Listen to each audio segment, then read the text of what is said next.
मित्रांनो, आजचा व्हिडिओ प्रत्येक बांधकाम कामगारासाठी आणि त्यांच्या कुटुंबासाठी खूप महत्त्वाचा ठरणार आहे.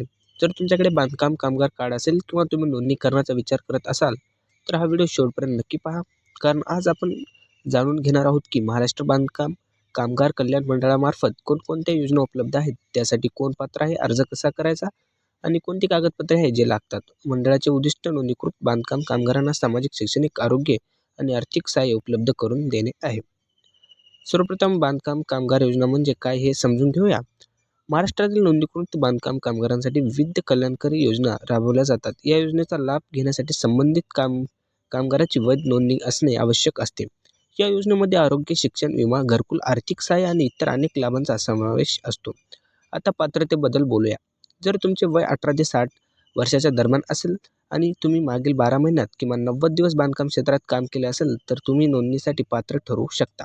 त्यासाठी आवश्यक कागदपत्रासह अर्ज कसा करावा ची संपूर्ण माहिती जाणून घेऊ. तर आपल्या चॅनलवर नवीन असेल चॅनल सबस्क्राईब, व्हिडिओ आवडल्यास व्हिडिओला लाईक आणि बेल आयकॉनला दाबायला मात्र विसरू नका. आता आवश्यक कागदपत्रे कोणती? Aadhaar card, bank passbook, passport photo, राहत्या पत्त्याचा पुरावा, वयाचा पुरावा आणि 90 दिवस काम केल्याचे प्रमाणपत्र ही कागदपत्रे साधारणपणे आवश्यक असतात. अर्ज करण्यापूर्वी सर्व कागदपत्रे तयार ठेवा.